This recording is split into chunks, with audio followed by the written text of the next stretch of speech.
हर इंसान की एक प्रॉब्लम होती है कि उसकी लाइफ में कोई खुशी नहीं होती। लेकिन क्या ये सच है कि लाइफ में हैप्पीनेस नहीं होती? दोस्तों, जब हम चारों तरफ नजर घुमाकर देखते हैं तो पाते हैं कि लाइफ में हर किसी को खुशी तो चाहिए, लेकिन उसे फिर भी खुशी नहीं मिल पाती।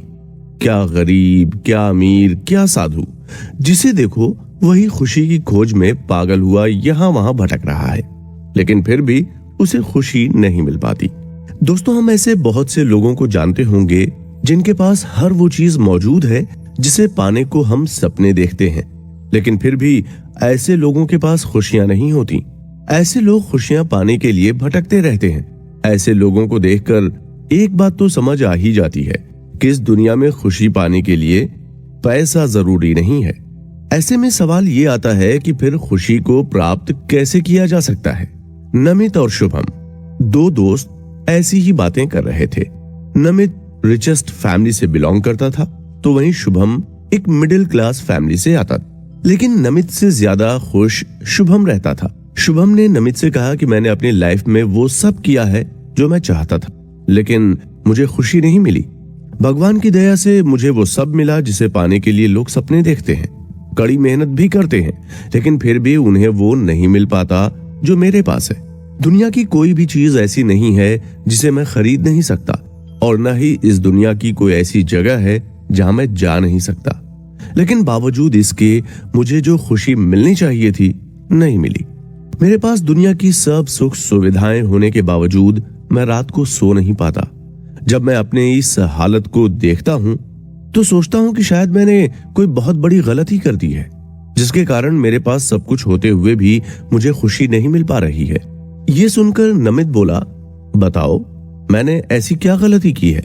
शुभम ने कहा, खुशी पाना हर किसी का अधिकार है, लेकिन फिर भी हर किसी को खुशी नहीं मिलती, क्योंकि हमें खुशी किस चीज से मिलेगी और हम कैसे खुश रह सकते हैं, इस रहस्य को हम नहीं जानते। इसलिए आज मैं तुम्हें 10 ऐसी बातें छोटी छोटी स्टोरीज के साथ बताने वाला हूं, जिन्हें यदि तुम अपने जीवन में उतार लेते हो तो निश्चित तौर पर तुम किसी भी सिचुएशन और किसी भी जगह पर खुशी पा सकते हो। इसके अलावा मैं तुम्हें तुम्हारे उस सवाल का भी जवाब देने वाला हूं जिसे सोच सोच कर तुम परेशान हुए जा रहे हो। इस बुक को लिखा है मृदुल अग्रवाल ने। यह सिर्फ एक बुक एक्सप्लेनेशन ही नहीं है, बल्कि ये आपके अंदर के डर को चुटकियों में दूर करने के साथ साथ आपके हाथों में सुनहरे भविष्य की चाबी देने का काम करने वाली है। इसलिए इसके हर एक चैप्टर को स्टार्टिंग से एंड तक जरूर सुने। तो शुरू करते हैं आज का ये सुनहरा सफर इस बुक एक्सप्लेनेशन के पहले चैप्टर से। दोस्तों, ये जीवन हमेशा से ही इतना कठिन कभी नहीं था। आदि मानव तो शायद ही कभी किसी बात से दुखी रहा होगा। उसे खाना पीना और सोने की सुविधा मिल जाती और वो आराम से खुशी खुशी अपने जीवन को जी लेता। लेकिन जैसे जैसे मानव ने अपनी इंटेलिजेंस को डेवलप किया, वैसे वैसे हो सकता है कि हमारा जीवन पहले के मुकाबले काफी आरामदायक हो गया हो। लेकिन इस आरामदायक जीवन ने हर किसी की खुशियों को छीन लिया है। ऐसा नहीं है कि आरामदायक जीवन खुशियों के खत्म होने का कारण है, बल्कि होना यह चाहिए था कि जैसे जैसे जीवन आरामदायक होता जाए, वैसे वैसे जीवन में खुशी भी बढ़ती जाए। लेकिन जब हम अपने आसपास के लोगों को देखते हैं तो पाते हैं कि आज भले ही जीवन आरामदायक हो गया हो, लेकिन लोग हाइपरटेंशन, डिप्रेशन, इंसोम्निया जैसी बीमारियों का तेजी से शिकार हो रहे हैं। ऐसे में सवाल ये आता है कि आखिर ऐसा किस कारण से हो रहा है? क्या हमें इन बीमारियों से बाहर निकलने या फिर खुशी पाने के लिए फिर से आदिमानव के काल में लौट जाना चाहिए? सबसे पहले हमें यह समझना होगा कि आखिर खुशी होती क्या है। दोस्तों, यदि किसी गरीब से पूछा जाए कि उसकी लाइफ में खुशी कैसे आएगी, तो उसका जवाब होगा कि यदि उसके पास ढेर सारा पैसा हो तो उसकी लाइफ खुशियों से भर जाएगी। यदि यही सवाल किसी बिजनेसमैन से पूछा जाए कि उसकी लाइफ में खुशी कैसे आएगी, तो उसका जवाब होगा कि यदि उसका बिजनेस आज के लेवल से कई गुना आगे चला जाए तो उसकी लाइफ में खुशियां ही खुशियां होंगी। ऐसे ही यदि किसी सन्यासी से पूछा जाए कि उसकी लाइफ में खुशी कब आएगी, तो सन्यासी का जवाब होगा कि यदि मैं प्रभु के दर्शन कर लूं या फिर मैं सिद्धि पालूं तो ही मेरी लाइफ में खुशियां आ सकती हैं। इस तरह से हम देखते हैं कि हर किसी की लाइफ में खुशियों के मायने पूरी तरह से अलग अलग होते हैं। ऐसे में सवाल ये आता है कि क्या लोग जो चाहते हैं उसे पाने के बाद खुश रह सकते हैं? इस सवाल का जवाब है नहीं, क्योंकि जब किसी गरीब को बहुत सारा धन मिल जाएगा तो उसे अपने जैसे लोग ही बेकार लगने लगेंगे, जिससे होगा ये कि उसकी लाइफ से खुशियां ही गायब हो जाएंगी। उसे गरीब लोगों से नफरत होने लगेगी और वो ऐसे लोगों से दूर रहने में ही खुशी महसूस करने की कोशिश करने लगेगा। ऐसे ही जब किसी बिजनेसमैन के बिजनेस में उसके अकॉर्डिंग ग्रोथ होने के बाद भी उसे ग्रोथ स्पीड कम ही लगती है, वो हर दिन और ज्यादा ग्रोथ हासिल करने के लिए प्लानिंग करेगा और इसी कारण वो हर दिन की इस भाग दौड़ में कभी खुश नहीं रह पाएगा। तो दोस्तों, इसका मतलब है कि हम लाइफ में गलत दिशा में जाकर खुशियां ढूंढने की कोशिश करते हैं, जिसके कारण होता यह है कि हम कभी खुश ही नहीं हो पाते। दूसरा, हमारी खुशियों के कारण हर दिन बदलते रहते हैं। ऐसे में हम हर दिन बदलते कारणों के कारण भी खुश नहीं रह पाते। खुशी चाहने वाले हर एक इंसान को ये कहानी जरूर सुननी चाहिए। पुराने समय की बात है, एक राज्य का राजा अपनी प्रजा का समाचार जानने के लिए हर रात भेष बदलकर नगर में घूमता था। राजा जब नगर में घूमने निकलता तो उसे एक पेड़ के नीचे हर रोज एक सन्यासी मिलता जो अपनी मस्ती में मस्त रहता। राजा को वो सन्यासी कभी नाश्ता मिलता तो कभी अपनी बांसुरी बजाता मिलता, कभी रात के आकाश को एकटक निहारता मिलता तो कभी बड़े ही आराम से पेड़ के नीचे जमीन में मस्त मौला की तरह सोता मिलता। राजा हर रोज उस सन्यासी को देखता और खुश हो जाता। राजा को उस सन्यासी का रहन सहन और व्यवहार अपनी तरफ खींचने लगा था। इस कारण से राजा जब भी उस पेड़ के पास से गुजरता तो वो एक झाड़ी के पीछे छिपकर उस सन्यासी को लगातार देखता रहता और जब महल में वापस आता तो सोचता, कैसा सन्यासी है जिसे किसी से कोई लगाव नहीं है, किसी बात की कोई चिंता नहीं है, हर पल मस्ती में जीता है। इसके पास कुछ नहीं है फिर भी मस्ती में मस्त रहता है, जबकि मेरे पास हर सुख सुविधा होने के बावजूद भी मैं हर टाइम चिंता में डूबा रहता हूँ। जरूर ये कोई सिद्ध पुरुष होगा। राजा हर दिन उस रास्ते से गुजरता और हर दिन उस सन्यासी को देखता और हर दिन उस सन्यासी के प्रति राजा के मन में तरह तरह के थॉट्स आते रहते। ऐसे ही यह क्रम लगातार कई महीनों तक चलता रहा। वर्षा का मौसम पास आया देखकर एक दिन राजा से रहा नहीं गया तो वो सन्यासी के पास पहुंच गया और उसके चरणों में लेटते हुए कहा, महाराज, बारिश का मौसम आ रहा है और आप इस पेड़ के नीचे कैसे रहेंगे? आपको यहाँ रहने की आवश्यकता नहीं है। आप मेरे साथ मेरे महल में चलिए और वहां रहिए। राजा की बात सुनकर सन्यासी ने तुरंत ही अपना सामान उठाया और राजा से कहा, चल। राजा ने जब सन्यासी को महल जाने के लिए तैयार देखा तो राजा का दिमाग घूम गया, क्योंकि राजा को ये उम्मीद नहीं थी कि सन्यासी राजा के कहते ही महल चलने के लिए तैयार हो जाएगा। राजा तो ये सोचकर आया था कि शायद सन्यासी उसे मना कर देगा और बोलेगा कि मेरे लिए तो मेरा महल यही पेड़ है और मैं इसी पेड़ के नीचे ही रहूंगा। मैंने इन सुख सुविधाओं का त्याग कर दिया है। राजा कुछ समझ पाता इससे पहले ही वो सन्यासी अपना झोला उठाकर घोड़े पर बैठ चुका था। ये देखकर राजा को खुद के निर्णय पर अफसोस होने लगा। वो सोचने लगा कि शायद उसने इस इंसान को पहचानने में गलती कर दी है। शायद ये कोई ऐसा इंसान है जो मेरे महल में घुसने के लिए ही ऐसा नाटक कर रहा था। राजा ये सोचते सोचते घोड़े की लगाम पकड़े हुए महल में आ गया। आज पहली बार राजा को पैदल चलना पड़ा था। राजा मन ही मन उस सन्यासी के प्रति अश्रद्धा से भर गया, लेकिन राजा सन्यासी को मना भी नहीं कर सकता था, क्योंकि उसी ने उसे चलने को कहा था। राजा ने सोचा, जब महल में इतने लोग पहले से ही रह रहे हैं तो कोई बात नहीं, एक इंसान और सही। राजा ने सन्यासी के रहने की व्यवस्था करवा दी। महल में आने के बाद सन्यासी तो बड़े ही आराम से रहने लगा। वो हर तरह के भोजन के स्वाद का आनंद लेता, हर सुख सुविधा का आनंद लेता और मस्ती में बांसुरी बजाता। सन्यासी को देखकर कोई भी ये नहीं कह सकता था कि ये एक सन्यासी है। सन्यासी को देखकर यही लगता कि यह राज्य का राजा है। सन्यासी को महल में रहते हुए 6 महीने का लंबा वक्त गुजर गया, लेकिन सन्यासी महल से जाने का नाम ही नहीं ले रहा था।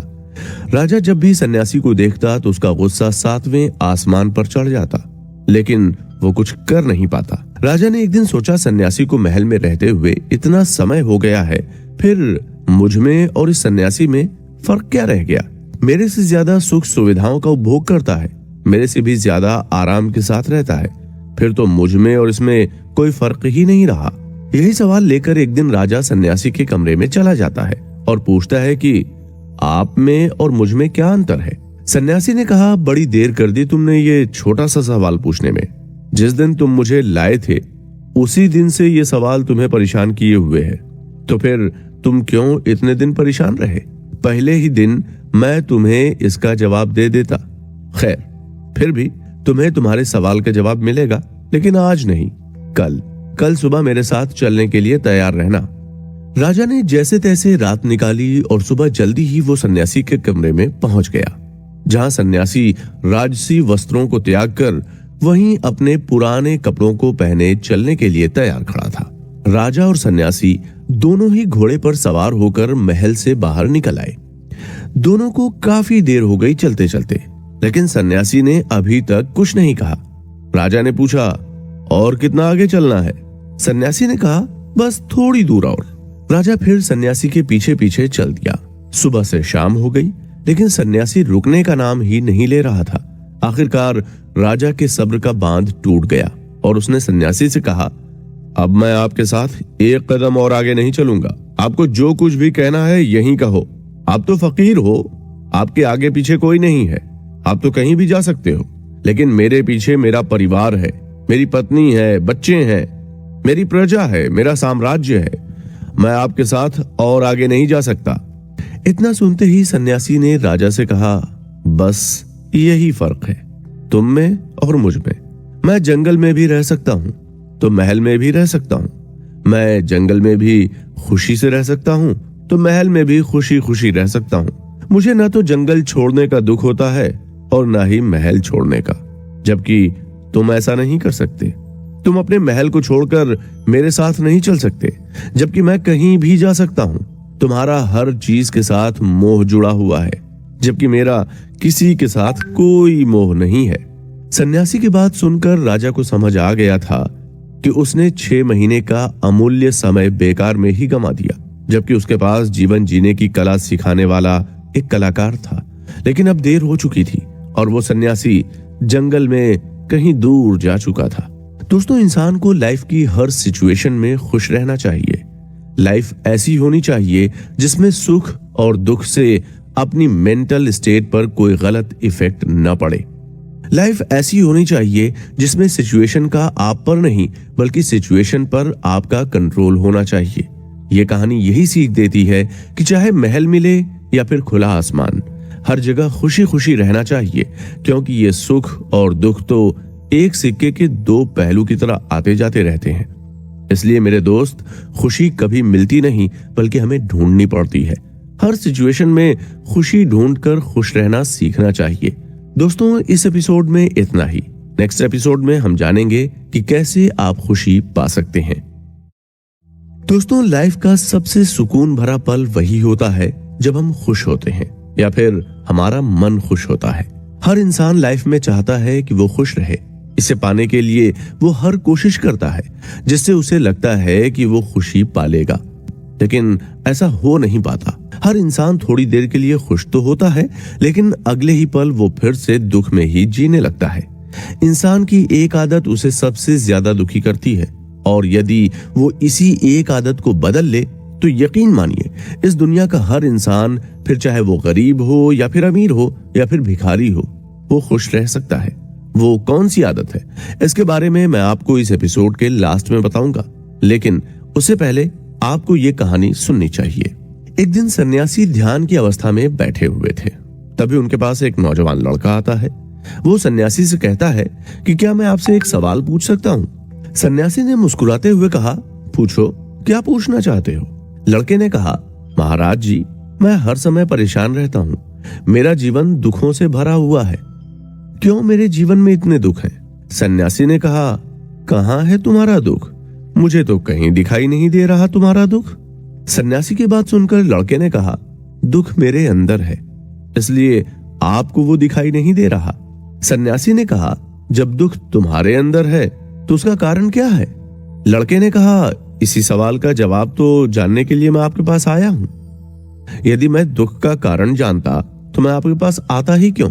लड़के की बात सुनकर सन्यासी ने मुस्कुराते हुए कहा, जब दुख तुम्हें है तो फिर कारण भी तुम्हें ही पता होना चाहिए।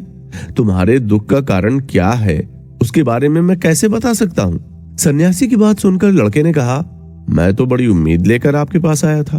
मैंने सुना था कि आपके पास हर सवाल का जवाब है, आप अंतर्यामी हैं। लड़के की बात सुनकर सन्यासी ने मुस्कुराते हुए कहा, बस यही सबसे बड़ी प्रॉब्लम है तुम्हारी और इस दुनिया के हर एक दुखी इंसान की। वो खुद के अंदर झांकने की बजाय इस उम्मीद में बैठे हैं कि कोई सन्यासी उनकी लाइफ में आएगा और उनकी प्रॉब्लम्स का अंत कर देगा। तुम अपने जीवन की उम्मीदें किसी और से लगाकर बैठे हो बेटा, और फिर कहते हो कि तुम्हारे जीवन में दुख है। दूसरों से उम्मीद लगाकर बैठने के कारण दुख तो भोगना ही पड़ेगा। तुम्हारे दुख का कारण ये है कि जैसा तुम चाहते हो वैसा ही सन्यासी कर दे तो तुम खुश, और यदि सन्यासी वैसा न कर पाए तो तुम दुखी। तुम सोचते हो कि मैं एक असाधारण चमत्कारी इंसान हूँ, जबकि ये पूरी तरह से गलत है, क्योंकि मैं भी तुम्हारी तरह ही एक सामान्य इंसान हूँ। बस फर्क इतना है कि मैंने अपने जीवन की सच्चाई को जान लिया है, और इस कारण से इस जीवन की सभी प्रॉब्लम्स से लेकर सभी सवालों का जवाब मुझे मिल गया है। सन्यासी ने लड़के से कहा, क्या तुमने फूल देखा है? लड़के ने कहा, हाँ ऋषिवर, इस दुनिया में हर किसी ने फूल देखा है। सन्यासी ने कहा, रात्रि के समय एक फूल एक कली होता है, और सूर्य उदय होने के साथ साथ वो एक फूल में बदल जाता है, और जब सूर्य छिप जाता है तब वो मुरझा जाता है, और एंड में वो मिट्टी में मिल जाता है। यदि यहाँ पर फूल ये सोच ले कि शाम ढलते ढलते उसे मुरझा ही जाना है, तो वो कभी फूल में बदल ही नहीं पाएगा और ना ही अपनी सुगंध फैला पाएगा। यदि हम चाहें तो एक फूल की तरह अपनी लाइफ जी सकते हैं। हमें पता है कि एक दिन हमारी इस लाइफ का अंत होना ही है, और वो कब होगा उसके बारे में हम कुछ नहीं जानते। इस अनिश्चित लाइफ में भी हर एक दिन ऐसे काफी मौके आते हैं जब हम अपने गम और दुखों को भुलाकर खिलखिलाकर हंस सकते हैं, लेकिन हम अपने उन सुंदर पलों को पूरी तरह से भूल जाते हैं और थोड़े बहुत दुखों पर ही अपना फोकस रखते हैं, जिसके कारण हमारा अच्छा खासा खुशियों भरा जीवन भी दुख के गहरे सागर में समा जाता है। हर दिन के खुशी वाले अधिकतर मौकों को भुलाकर कुछ दुखों भरे मौकों को मन में बसाकर हम दुखी रहते हैं, और फिर किसी सन्यासी से सवाल पूछते हैं कि हमारे दुखों का कारण क्या है, जबकि दुखों का कारण क्या है ये हमारे सामने होता है, बस हम उसे देखना नहीं चाहते। इसलिए हमें प्रेजेंट में जीना चाहिए। लड़के ने कहा, ऋषिवर आप ही बताइए, मैं वर्तमान में कैसे जी सकता हूँ, जबकि मेरे पास बहुत से काम हैं जो पास्ट से जुड़े हुए हैं। फ्यूचर के लिए बहुत सी प्लानिंग तैयार है। सन्यासी ने कहा, यदि तुम्हारी इसी समय मौत हो जाए तो क्या फिर भी तुम्हें ये सभी काम बड़े लगेंगे? लड़के ने कहा, नहीं, लेकिन मैं अभी मरना नहीं चाहता। सन्यासी ने कहा, यही तो सबसे बड़ी प्रॉब्लम है कि लोग यही सोचते हैं कि उनकी मौत उनके अनुसार होगी। उनकी मौत जल्दी नहीं हो सकती, वो तो एक लंबी उम्र जीने के बाद ही मर सकते हैं, जबकि मौत निश्चित है, लेकिन उसका टाइम पूरी तरह से अनिश्चित है। यदि इंसान इस बात को समझ ले कि उसकी मौत किसी भी टाइम हो सकती है, तो वो मनुष्य अपने जीवन से आलस्य को खत्म कर देगा, दुख, पीड़ा और चिंता को भुला देगा। वो अपने प्रीशियस टाइम को कभी बेकार नहीं जाने देगा और हर पल को खुशी के साथ जिएगा। उसके जीवन से सभी प्रॉब्लम्स का एंड हो जाएगा। इंसान मौत की इसी सच्चाई को नहीं समझ पाता और अपना जीवन आलस्य और चिंता में गुजार देता है। लेकिन जब अंत समय नजदीक आता है तो उसे एहसास होता है कि उसने अपने जीवन में कुछ नहीं किया, बल्कि उसने तो अपना जीवन व्यर्थ में गंवा दिया। उस समय उसे बड़ा ही दुख होता है, और इस तरह से पश्चाताप करने वाले ही लोग होते हैं जो हर पल यही सोचते रहते थे कि उनके पास जीने के लिए काफी समय बाकी है। यदि तुम इस बात को समझ लेते हो कि सुख और दुख तो आते जाते रहते हैं और मौत कभी भी आ सकती है, तो तुम अपनी जिंदगी को खुशी खुशी जी सकोगे और अपने गोल्स को अचीव कर पाओगे। सन्यासी ने कहा, मेरे ये शब्द तुम्हें सिर्फ दिशा दिखा सकते हैं, लेकिन यदि तुम ये सोचते हो कि मैं तुम्हारे सभी दुखों को खत्म कर दूंगा, तो ऐसा सोचना तुम्हारी मूर्खता ही है। मेरे बताए गए रास्ते पर चलना, नहीं चलना तुम्हारी मर्जी है। दोस्तों, हमारी सबसे बड़ी प्रॉब्लम यही है कि हम जानते तो बहुत कुछ है, लेकिन उसे अपनी लाइफ में अप्लाई बहुत ही कम कर पाते हैं। हम अपने आसपास के खुशी के मौकों को गंवा देते हैं और दुखी होने के मौकों को पकड़कर बैठ जाते हैं। यदि हमें अपनी लाइफ में चेंजेस लाने हैं तो हमें अपने आप को लाइफ के पॉजिटिव पार्ट्स की ओर लेकर जाना होगा और लाइफ के नेगेटिव पार्ट्स को बाय बाय कहना होगा। किसी ने हमारे बारे में थोड़ा सा भी कुछ गलत कह दिया तो हम उसके बारे में ही सोचते रहेंगे, उसे सबक सिखाने के तरीके ढूंढने लगेंगे, उस कही हुई बात को ही बार बार सोच सोच कर खुद को दुखी करते रहते हैं, जबकि वो बात एक पल में कह दी गई थी और उस एक पल में कही बात को हम कई दिनों से लेकर कई महीनों तक मन में बिठाकर दुखी होते रहते हैं। यदि इसकी बजाय हम छोटी छोटी बातों को इग्नोर करें, दूसरों के गलत व्यवहार को इग्नोर करें और बदले में हर तरफ खुशियां फैलाने का काम करें, तो शायद हमारी लाइफ का हर एक पल दूसरों को खुश देखकर आनंदित हो सकता है। यदि हमारे घर के दरवाजे पर कोई कुत्ता खड़ा हो और उसे यदि हम एक रोटी का टुकड़ा डाल दें तो उस कुत्ते की आंखों से झलकती खुशी को देखकर मन में संतोष का भाव पैदा होता है। ठीक उसी तरह से यदि हम किसी की सहायता करते हैं तो उससे हमें जो आनंद मिलता है वही सच्ची खुशी है। इसलिए जीवन में खुशी चाहने वाले हर इंसान को हर तरफ खुशियां ही फैलानी चाहिए। दोस्तों, नेक्स्ट एपिसोड में हम जानेंगे कि खुशी पाने का तीसरा रूल क्या है। तो बने रहिए हमारे साथ इस बुक एक्सप्लेनेशन के नेक्स्ट एपिसोड तक। जीवन में खुशियों को कैसे आकर्षित किया जा सकता है, इसे समझने के लिए हिमालय की इस कहानी को सुनने की जरूरत है। हिमालय की गहरी घाटियों में एक सन्यासी रहते थे। उन्होंने अपनी शिक्षाओं से कई शिष्य तैयार किए थे। उनका ऐसा ही एक शिष्य था जिसका नाम था पूर्ण। जैसा उसका नाम था वैसा ही वो व्यवहार में भी था। उस शिष्य ने सन्यासी की शिक्षाओं को ग्रहण करके पूर्णता को प्राप्त कर लिया था। अब उसे किसी भी तरह का कोई भय नहीं था, किसी की बातें उसे चुभती नहीं थी, कोई ऐसा काम या कोई ऐसी बात नहीं थी जो उसके मन को दुखी कर सकती हो। सन्यासी को जब अपने शिष्य पूर्ण पर पूरा विश्वास हो गया कि उसे सच में पूर्णता प्राप्त हो गई है, तो उन्होंने एक दिन उसे अपने पास बुलाया और कहा, पूर्ण, मैं तुम्हें आध्यात्मिक रूप से जो दे सकता था मैंने दिया है और तुमने उसे पूर्णता के साथ ग्रहण भी किया है। अब तुम्हें मेरे जैसे किसी सन्यासी की जरूरत नहीं है और ना ही मेरे साथ इस तरह से एक स्थान से दूसरे स्थान की यात्रा करने की जरूरत है। अब तुम्हें जरूरत है उस अलौकिक ज्ञान को फैलाने की जिसे पाकर तुम पूर्णता को प्राप्त कर चुके हो। इसलिए मैं चाहता हूँ कि तुम अब मेरा साथ छोड़कर ज्ञान का प्रचार प्रसार करने के लिए अपना मार्ग स्वयं चुनो। सन्यासी की बातें सुनकर पूर्ण ने कहा, जैसी आपकी आज्ञा, लेकिन मैं किस दिशा से अपना ये काम शुरू करूं? सन्यासी ने मुस्कुराते हुए कहा, यह काम भी अब तुम्हें ही करना है। तुम्हें ही तय करना है कि तुम्हें किस दिशा में आगे जाना है। अब तुम इतने समझदार हो चुके हो कि तुम्हें किस दिशा में आगे बढ़ना है यह भी तुम बड़े ही आराम से तय कर सकते हो। पूर्ण ने कहा, फिर भी आप एक बार मेरा मार्गदर्शन कर देते तो अच्छा होता। सन्यासी ने कहा, मैंने तुम्हें जो कुछ भी दिया है वही तुम्हारा मार्गदर्शन करेगा, इसलिए तुम्हें कहां और किस दिशा में आगे बढ़ना है यह भी अब तुम्हें ही तय करना होगा। सन्यासी की बात सुनकर पूर्ण ने कहा, ठीक है गुरुवर, मैं बिहार के सूख गांव में जाऊंगा और वहां के लोगों के बीच आपकी शिक्षाओं का प्रसार करूंगा। सन्यासी ने कहा, जिस जगह तुम जाने के बारे में सोच रहे हो उस जगह के बारे में तुम्हें फिर से विचार करने की जरूरत है, क्योंकि उस गांव में जंगली लोग रहते हैं जिन्होंने शायद ही आज तक किसी सन्यासी को देखा होगा। कहीं ऐसा ना हो कि उनका बुरा व्यवहार तुम्हें वापस लौटा लाए। पूर्ण ने कहा, यही कारण है कि मुझे उसी गांव में जाना चाहिए ताकि वे लोग भी जीवन जीने की कला को सीख सकें।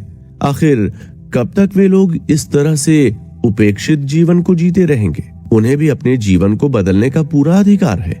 सन्यासी ने कहा, एक बार फिर से सोच लो, क्या ऐसे लोगों के बीच तुम्हारा जाना सही होगा? पूर्ण ने कहा, मैंने सोच लिया है कि मैं वहीं जाऊंगा। सन्यासी ने मुस्कुराते हुए पूर्ण की ओर देखा और कहा, ठीक है, लेकिन जाने से पहले तुम्हें मेरे 3 सवालों के जवाब देने होंगे। पूर्ण ने कहा, पूछिए गुरुवर। सन्यासी ने कहा, यदि वहां के लोगों ने तुम्हें गालियां दी तो जो कि वो दे सकते हैं क्योंकि उनका नेचर ही ऐसा है, तो ऐसी सिचुएशन में तुम्हारे मन में क्या विचार आएंगे? पूर्ण ने कहा, गुरुवर, जब वहां के लोग मुझे गालियां देंगे तो भी मुझे प्रसन्नता का अनुभव होगा, क्योंकि जो लोग मेरे साथ मारपीट कर सकते हैं वे सिर्फ मुझे गालियां ही दे रहे हैं। सन्यासी ने कहा, यदि उन लोगों ने तुम्हारे साथ मारपीट की जो कि वो कर सकते हैं, तो ऐसे में तुम्हारे मन में क्या विचार आएंगे? पूर्ण ने कहा, गुरुवर, मुझे फिर भी खुशी होगी। मैं इस बात से खुश रहूंगा कि वो सिर्फ मेरे साथ मारपीट ही कर रहे हैं, मुझे जान से नहीं मार रहे। सन्यासी ने कहा, यदि उन्होंने तुम्हें जान से मार दिया, जो कि वो कर भी सकते हैं, तो अपने अंतिम समय में तुम्हें कैसा महसूस होगा? पूर्ण ने कहा, गुरुवर, मुझे तब भी बड़ी प्रसन्नता होगी। मुझे ये सोचकर खुशी होगी कि उन्होंने मुझे उस जीवन से मुक्ति दे दी जिसे जीते हुए मैं बहुत सी गलतियां कर सकता था। ये सुनकर सन्यासी मुस्कुराए और बोले, अब तुम जहां जाना चाहते हो वहां जा सकते हो। अब तुम्हें कोई भी तकलीफ नहीं पहुंचा सकता। अब तुम्हें कोई गाली नहीं दे सकता, तुम्हारे साथ कोई मारपीट नहीं कर सकता और न ही तुम्हें कोई जान से मार सकता है, क्योंकि तुमने अपने आप को जीत लिया है। तुमने अपनी इच्छाओं और मन में उठने वाले बुरे विचारों को जीत लिया है, जिसके कारण तुम जहां भी जाओगे वहां तुम शत्रु नहीं बल्कि मित्र ही बनाओगे। दोस्तों, हमारी लाइफ भी ऐसी ही होनी चाहिए।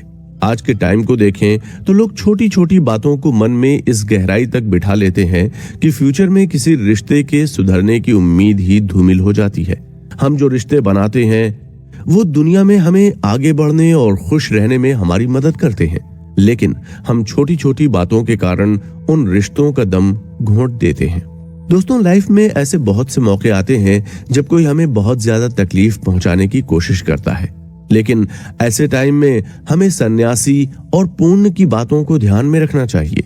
जिस तरह से पूर्ण हर एक बुरी घटना के पीछे छिपी अच्छाई को खोजने में कामयाब रहा, ठीक उसी तरह से हमें भी यही कोशिश करनी चाहिए कि हम भी हर एक बुरी घटना के पीछे छिपी अच्छाई को देख पाएं।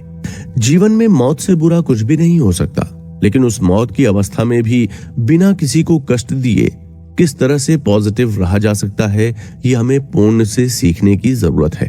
दोस्तों, हमें एक बात जान लेनी चाहिए कि खुशी हमेशा संभव है और हर किसी के पास खुश रहने के लिए पर्याप्त कारण मौजूद होते हैं। इसलिए शांति से बैठकर ऐसे कारणों की लिस्ट बनाओ जो तुम्हें खुशी दे सकते हैं। लिस्ट बनाते टाइम देखें कि आपके पास क्या है और आपके अंदर कौन कौन सी क्वालिटीज मौजूद हैं, क्योंकि जब आप इन्हें देखेंगे तो आपको लाइफ में आगे बढ़ने और खुश रहने का मोटिवेशन मिलेगा। दोस्तों, इस दुनिया में ऐसा कोई इंसान नहीं है जिसमें कोई कमी नहीं हो, इसलिए आपके अंदर कौन कौन सी कमियां हैं उन पर ज्यादा ध्यान देने की जरूरत नहीं है, बल्कि उन गिनी चुनी कमियों पर ध्यान देने की जरूरत है जिन्हें आप आसानी से ठीक कर सकते हैं। दोस्तों, जिंदगी फैमिली और फ्रेंड्स के कारण ही खुशियों से भरी रह सकती है, इसलिए अपनी फैमिली और फ्रेंड्स की अच्छाइयों को देखें और उनकी बुराइयों को पूरी तरह से इग्नोर कर दें। लाइफ में वो दिन कभी नहीं आएगा जो आप चाहते हैं उसे पूरी तरह से पा सकें, इसलिए जीवन में आने वाले उतार चढ़ाव से दुखी होने की बजाय जो मिला है उसे पाकर ही खुश रहना सीखना सबसे बेहतर है, क्योंकि जो नहीं मिला उसके दुख में जो मिला उसकी खुशी कुर्बान नहीं होनी चाहिए। इंसान की इच्छाओं का कभी अंत नहीं होता और यही कारण है कि संत कबीर ने कहा है कि माया मरी न मन मरा, मर मर गए शरीर, आशा तृष्णा न मरी, कह गए दास कबीर। इसलिए इस बात से दुखी होने से बचना चाहिए कि मैं जितना चाहता था मुझे उतना नहीं मिला। खुशी मनाने के लिए उस दिन का इंतजार तो बिल्कुल भी नहीं करें जिस दिन आपको सब कुछ मिलेगा, क्योंकि इस टाइम का इंतजार करते करते आपकी आज की खुशी भी गायब हो जाएगी। दोस्तों, इस एपिसोड में इतना ही। नेक्स्ट एपिसोड में हम जानेंगे कि खुशी पाने का चौथा नियम क्या है। लाइफ में हम काफी बार ऐसे लोगों से मिलते हैं जो हर समय किसी न किसी सोच में डूबे रहते हैं। उन्हें कभी समझ ही नहीं आता कि वो क्या कर रहे हैं। लगातार सोचते रहने के कारण वे लाइफ के उन मोमेंट्स को छोड़ देते हैं जिनसे उन्हें खुशी मिल सकती थी, जबकि हम जानते हैं कि हमारे सोचने से कुछ नहीं बदल सकता। भविष्य में क्या होगा ये हम नहीं जानते। हमारे यहाँ तो ये तक कहा गया है कि जो कुछ भी होता है अच्छे के लिए होता है, इसलिए हर घटना के पीछे छिपी अच्छाई को ढूंढने की कोशिश करनी चाहिए। यदि आप किसी घटना के पीछे छिपी अच्छाई को नहीं खोज पा रहे हैं तो उसे ऐसे ही स्वीकार कर लेना ज्यादा बेहतर होगा, क्योंकि जो होता है अच्छे के लिए होता है। इसे मैं आपको एक कहानी के थ्रू समझाने की कोशिश करता हूं। एक बार की बात है, मौत के देवता ने अपने दूत को धरती पर एक मरी हुई महिला की आत्मा को लाने के लिए भेजा। लेकिन जैसे ही देवदूत उस मरी हुई महिला के पास पहुंचा, वैसे ही उसका इरादा बदल गया, क्योंकि वहां का नजारा ही पूरी तरह से अलग था। उस महिला की 3 छोटी छोटी बच्चियां थीं, जिनमें से एक उसके स्तन से चिपकी हुई थी, तो वहीं दूसरी बच्ची पास में ही जमीन पर पड़ी रो रही थी और तीसरी सो रही थी।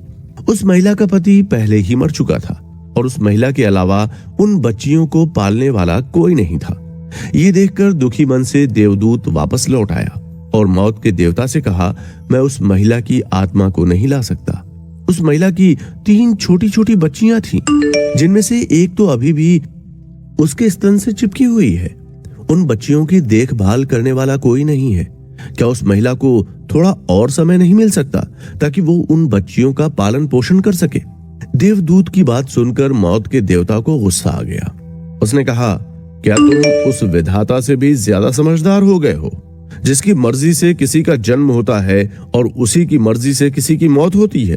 तुम्हें पता है कि तुमने इस सृष्टि के नियम को तोड़ा है, इसलिए तुम्हें इसकी सजा मिलेगी। देवदूत ने कहा, मुझे आपकी हर सजा मंजूर है, लेकिन मैं उस महिला की आत्मा को नहीं ला सकता। देवदूत की बात सुनकर मौत के देवता ने कहा, तुम्हें पृथ्वी लोक पर भेजा जाता है, यही तुम्हारी सजा है, और ये सजा तब पूरी होगी जब तुम्हें अपनी गलती पर 3 बार हंसी आ जाएगी। उस दिन तुम्हारी सजा का अंत हो जाएगा।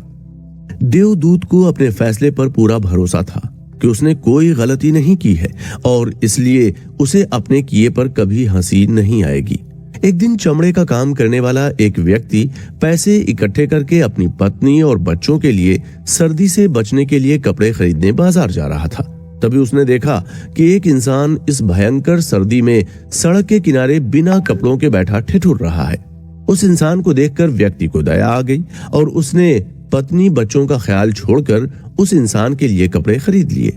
उस व्यक्ति के व्यवहार से ठंड से ठिठुरते व्यक्ति को काफी अच्छा लगा और उसने कहा कि मेरा इस दुनिया में कोई नहीं है और न मेरे पास रहने के लिए कोई घर है। क्या तुम मुझे अपने घर में अपने साथ रख सकते हो? उस व्यक्ति की बात सुनकर चमड़े का काम करने वाले व्यक्ति को दया आ गई और वो उसे अपने घर ले गया। चमड़े का काम करने वाले व्यक्ति ने कहा, मैं तुम्हें अपने घर ले तो आया हूं, लेकिन आज के मेरे इस कदम पर मेरी पत्नी बहुत ज्यादा गुस्सा होगी और हो सकता है कुछ भला बुरा भी कह दे, तो तुम्हें उसकी बातों का बुरा नहीं मानना है।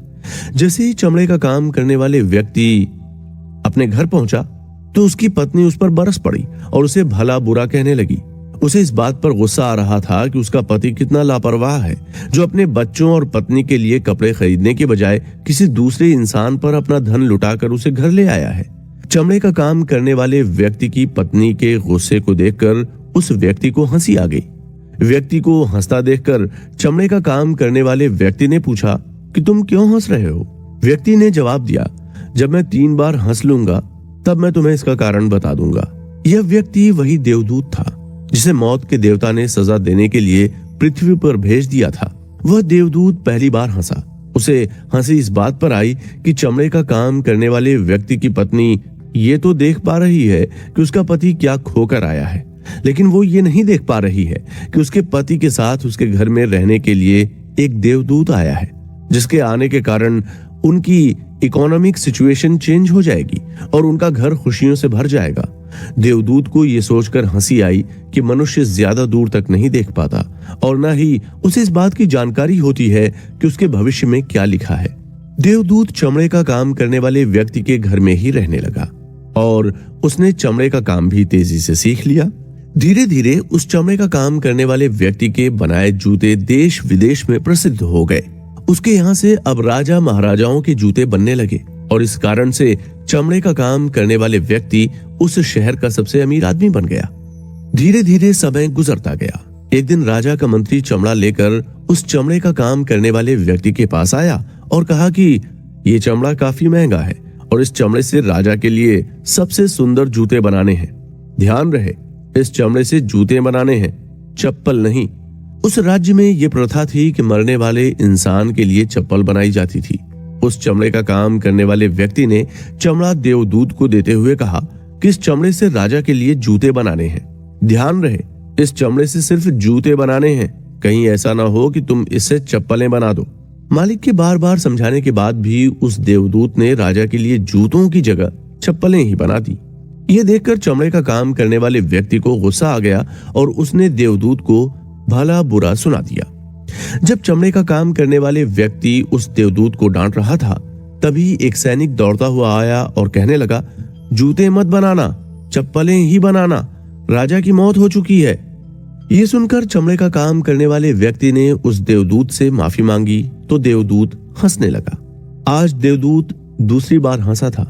उसे हंसते हुए देखकर चमड़े का काम करने वाले व्यक्ति ने पूछा, तुम क्यों हंस रहे हो? देवदूत ने कहा, जब मैं तीसरी बार हंस लूंगा तब तुम्हें मैं सब कुछ बता दूंगा। अभी के लिए इतना ही सुन लो कि मैं अपनी सजा भुगत रहा हूँ। देवदूत आज दूसरी बार ये सोचकर हंसा कि भविष्य कितना धूमिल है, मनुष्य इसे देख ही नहीं पाता, इसलिए वो तैयारी वर्षों की करता है, लेकिन पल में ही उसके साथ क्या होने वाला है इस बात का उसे अंदाजा भी नहीं होता। मैं भी उस दिन कितना गलत था, पता नहीं उन लड़कियों की किस्मत में आगे क्या लिखा था परमात्मा ने। ऐसे ही दिन गुजरने लगे। एक दिन चमड़े का काम करने वाले व्यक्ति की दुकान पर 3 लड़कियां और एक बूढ़ी औरत जूते खरीदने आईं। उन लड़कियों को देखकर यही लग रहा था कि शायद ये किसी रईस खानदान की लड़कियां हैं। देवदूत ने जैसे ही उन लड़कियों को देखा तो वो तुरंत ही उन्हें पहचान गया कि ये तो वही लड़कियां हैं जिनके कारण वो इस धरती पर सजा भुगत रहा है। देवदूत ने बुढ़िया से पूछा कि ये लड़कियां कौन हैं? उस बुढ़िया ने कहा, ये मेरी बेटियों जैसी ही हैं। सालों पहले इनकी मां मर गई थी, वो बहुत गरीब थी, उसके पास इन बच्चियों का पालन पोषण करने का भी इंतजाम नहीं था।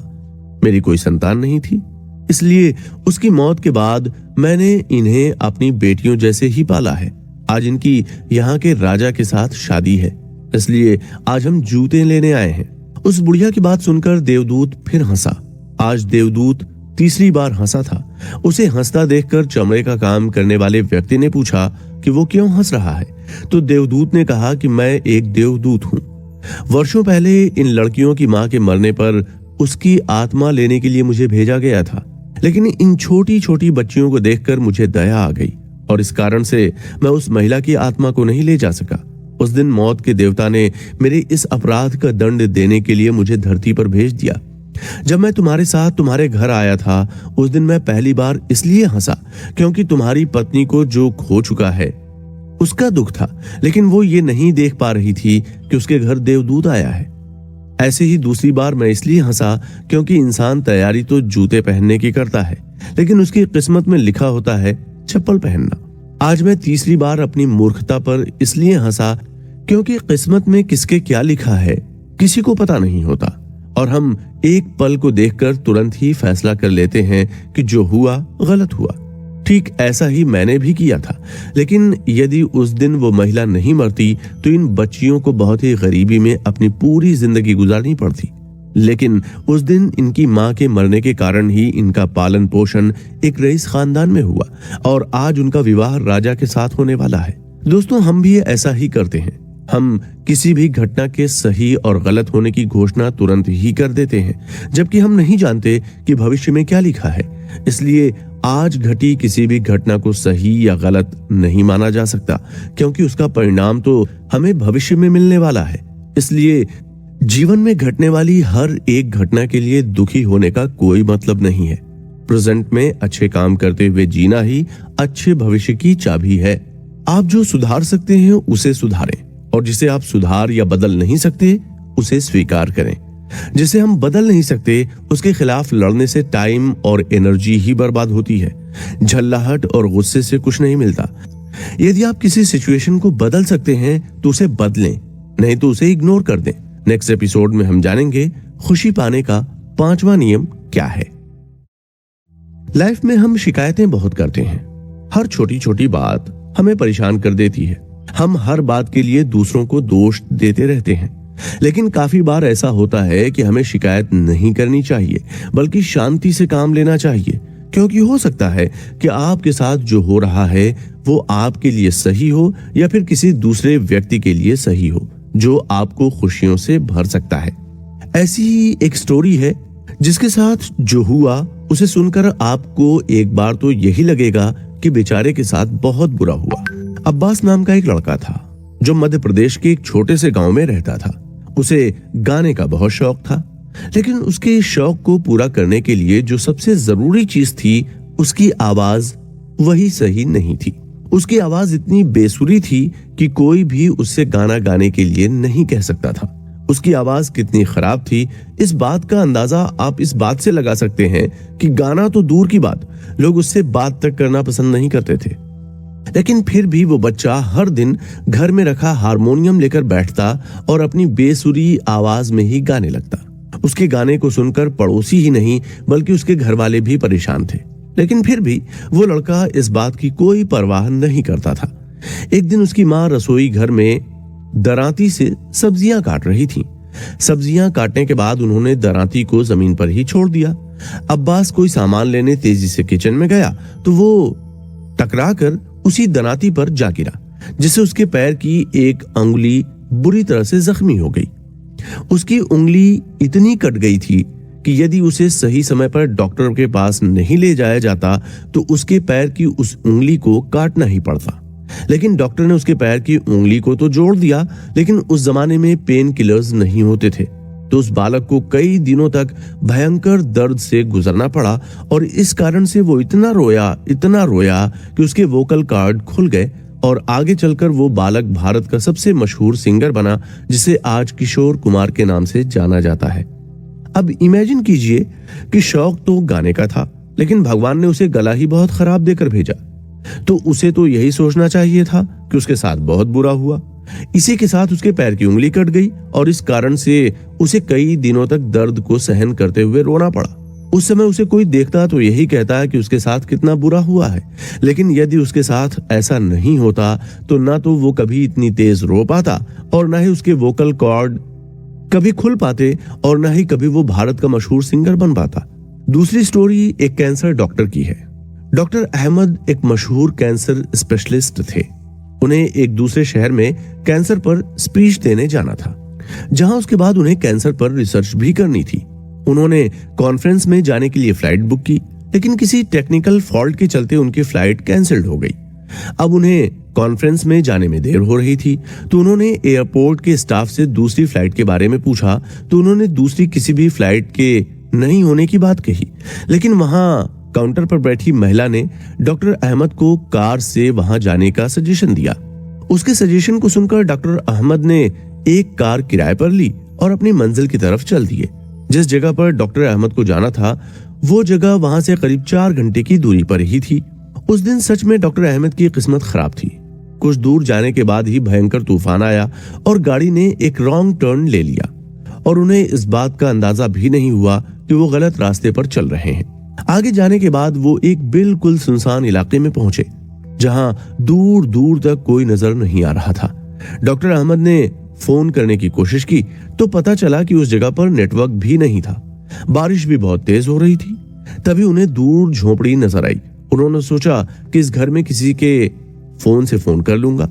उन्होंने झोपड़ी के दरवाजे पर नॉक किया तो एक महिला ने दरवाजा खोला। डॉक्टर अहमद ने कहा कि मुझे एक फोन करना है। तब उस महिला ने कहा कि मेरे पास तो फोन है ही नहीं, लेकिन जब तक बारिश रुकती नहीं है तब तक आप मेरे घर में रुक सकते हैं। डॉक्टर अहमद ने बारिश को देखते हुए झोपड़ी में ही रुकने में भलाई समझी। डॉक्टर अहमद झोपड़ी में ही रुक गए। कुछ देर के बाद वो महिला प्रार्थना करने लगी तो उस महिला ने डॉक्टर अहमद को कहा कि आप भी प्रार्थना कर लीजिए। तो डॉक्टर ने कहा कि मैं इन सभी बातों में विश्वास नहीं करता, इसलिए आप कंटिन्यू रखिए। वो महिला प्रार्थना करने लगी। वहां झोपड़ी में एक बच्चा था। वो महिला उसी बच्चे के लिए प्रार्थना कर रही थी। जब महिला की प्रार्थना खत्म हो गई तो डॉक्टर अहमद ने उस महिला से पूछा कि आप इस बच्चे के लिए प्रार्थना कर रही थी, क्या हुआ इस बच्चे को? तो उस महिला ने कहा कि मेरे बेटे को कैंसर है और किसी ने मुझे कहा था कि दूर शहर में कोई डॉक्टर अहमद रहते हैं।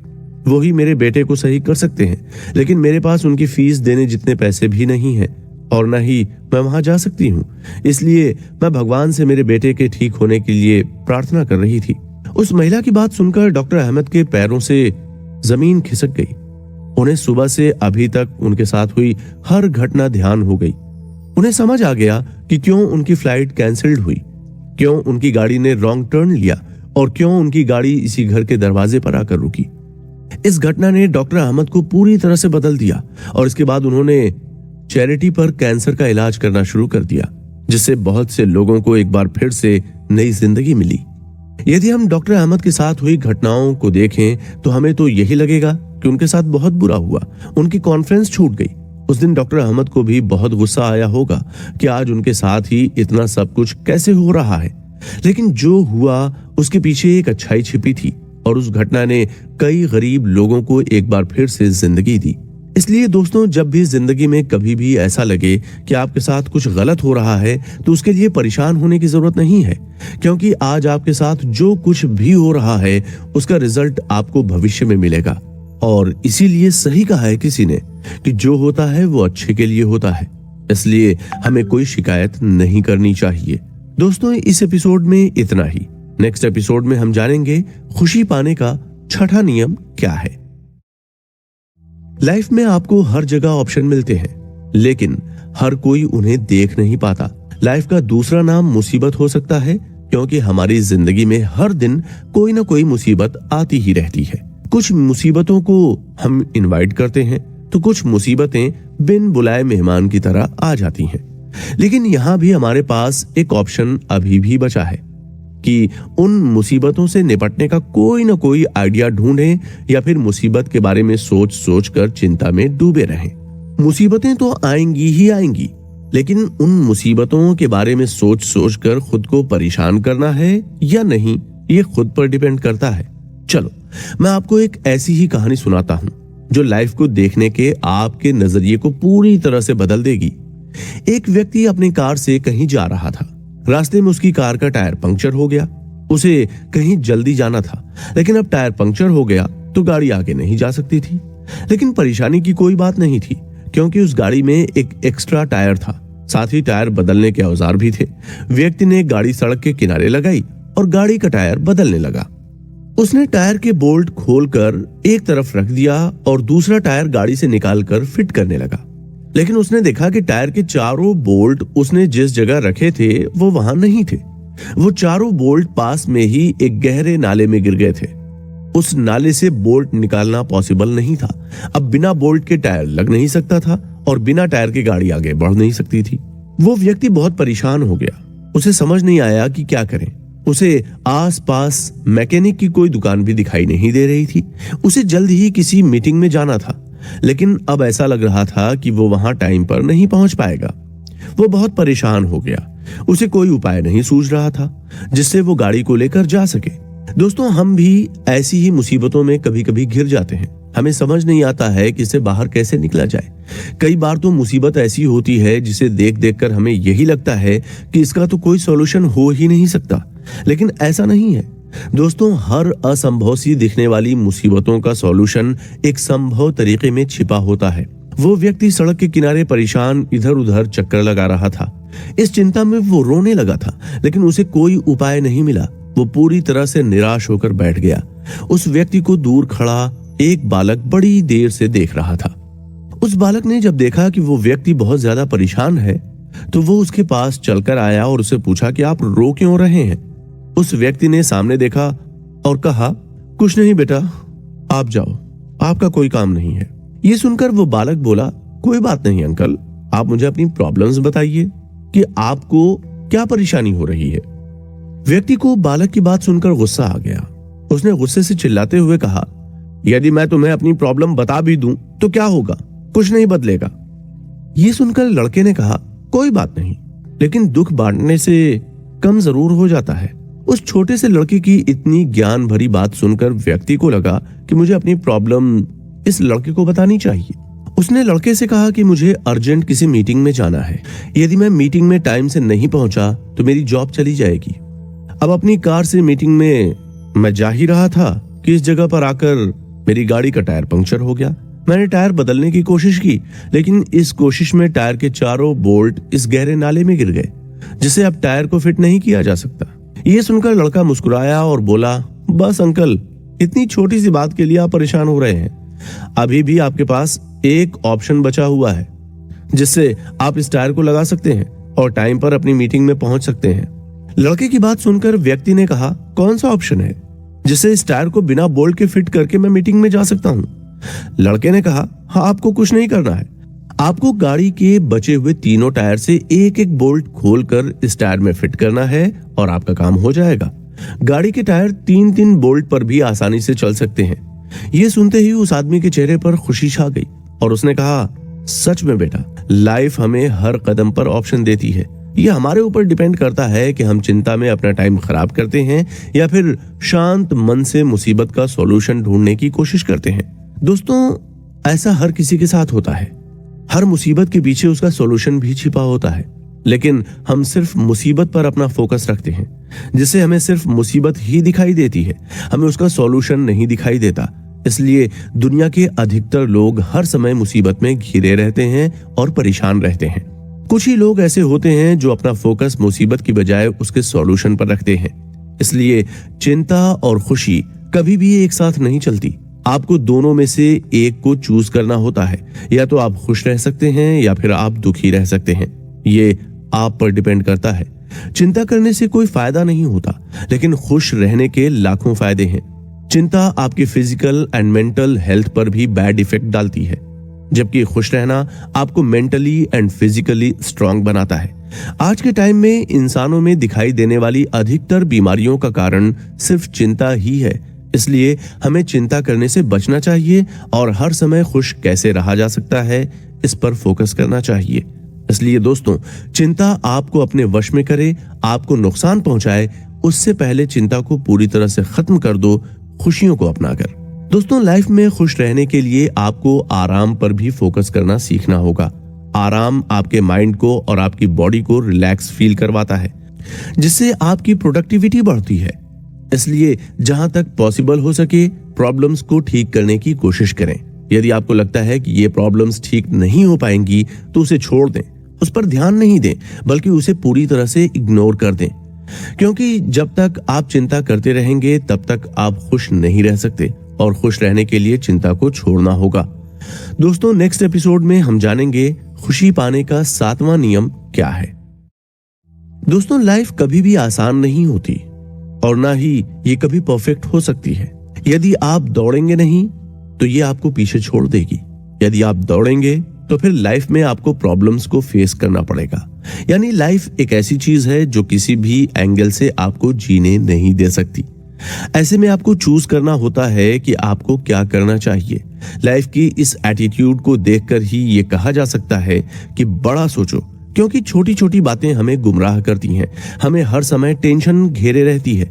इसलिए इंसान को लाइफ में खुश रहने के लिए हमेशा बड़ा सोचना चाहिए। हम बात बात पर गुस्सा हो जाते हैं, छोटी छोटी बातें हमें हर्ट कर जाती हैं, हम छोटी छोटी बातों पर तुरंत रिएक्ट कर जाते हैं। जब हम ड्राइव करते हैं और कोई रॉन्ग साइड से आ जाता है या फिर तेजी से कट मारकर चला जाता है, तो हम तुरंत रिएक्ट करते हैं और अपना काम शुरू कर देते हैं। क्या कभी सोचा है कि हमें ऐसा करना चाहिए या नहीं? क्या हमें उसे गालियां देनी चाहिए या नहीं? यदि एक बार हम सोच लें कि गालियां देनी चाहिए, उसने गलती की है, तो क्या हमारे गालियां देने से उसके अंदर कोई बदलाव आएगा? क्या गालियां देने से वो बदल जाएगा? मुझे नहीं लगता कि ऐसा होगा। गालियां देने से उसे कोई फर्क नहीं पड़ेगा, लेकिन छोटी छोटी बातों पर इस तरह से रिएक्ट करने से हम पर जरूर फर्क पड़ता है। हम चिंता में डूब जाते हैं, अपना मूड खराब कर लेते हैं, चिल्लाते हैं। आज जब हम दुनिया में चारों तरफ नजरें घुमाकर देखते हैं, तो हम देखते हैं कि लोगों में धैर्य रहा ही नहीं है। अच्छे बुरे का विचार किए बिना ही हम रिएक्ट करते हैं, जिसका हमें रिजल्ट भुगतना पड़ता है। आज के बच्चों को देखो, तो जिस उम्र में उन्हें हंसते खेलते रहना चाहिए, उस उम्र में वो सुसाइड कर रहे हैं। क्या हो गया है हमारी इस दुनिया को? किसकी नजर लग गई है हमारी इस दुनिया को? इस खुशहाल नेचर की गोद में बसी दुनिया को किसी की नजर नहीं लगी है। इसे नजर सिर्फ हमारी लगी है। हमने धैर्य रखना बंद कर दिया है। आज बच्चों के लिए उनकी लाइफ से ज्यादा इंपॉर्टेंट उनके मार्क्स हो गए हैं। वो इस बात का थोड़ा सा भी विचार नहीं करते कि यदि एग्जाम में मार्क्स कम आ गए हैं तो क्या पहाड़ टूट जाएगा। वो ये नहीं सोचते कि उनकी लाइफ से ज्यादा कीमती नहीं है ये मार्क्स। हमने भी बच्चों को ये सिखाना बंद कर दिया है। हमने भी बच्चों को धैर्य रखना सीखना बंद कर दिया है। यही कारण है कि छोटी छोटी सी बातों पर बच्चे बड़ों से भी ज्यादा बड़े कदम उठा लेते हैं, तुरंत फांसी के फंदे में झूल जाते हैं। अब आप इस बात पर विचार कीजिए कि जिसने सुसाइड किया उसे क्या मिला। इसका जवाब है कि उसे मौत मिली। लेकिन क्या इससे कुछ बदला? नहीं, इससे कुछ नहीं बदला। मरने वाला मर गया। ये दुनिया पहले भी जैसे चल रही थी अभी भी वैसी ही चलेगी। इससे कोई फर्क नहीं पड़ेगा। इसमें नुकसान मरने वाले इंसान का हुआ, क्योंकि लाइफ में आगे क्या होता, कौन कौन सी गोल्डन अपॉर्चुनिटी उसे मिलती, उसने सब कुछ खो दिया। यदि वो मार्क्स जैसी छोटी सी बात को इग्नोर कर जाए तो उसके लिए लाइफ के दरवाजे खुल जाए। लेकिन आज धैर्य किसी में रहा ही नहीं है। यही कारण है कि छोटी छोटी सी बातों पर अमेरिका में बच्चे अपने घर से गन उठा लाते हैं और स्कूल कॉलेज में फायरिंग कर देते हैं। हम छोटी छोटी बातों पर झगड़ पड़ते हैं। इससे बदलता कुछ नहीं है। बेवजह की दुश्मनी हो जाती है, एक दूसरे के खिलाफ नफरत पैदा हो जाती है। हम चिंता में डूब जाते हैं, खुशियां गायब हो जाती हैं। गांव में ऐसे काफी एग्जाम्पल्स देखने को मिलते हैं जहां यदि थोड़ा धैर्य से काम लिया जाता तो परेशानी खत्म हो सकती थी। लेकिन ऐसा हो नहीं पाता क्योंकि लोगों में धैर्य नहीं रहा। गांव के लोग खेत की मेड़ के लिए झगड़ जाते हैं और इसके कारण वे एक दूसरे पर केस कर देते हैं। केस के ये सिलसिले सालों साल चलते हैं, लेकिन कोई फैसला नहीं आता। अंत में वर्षों कोर्ट कचहरियों के चक्कर काटने के बाद उन्हें समझौता ही करना पड़ता है। समझौता भी कैसा? पुरानी बातों को भूलकर एक दूसरे को माफ करना।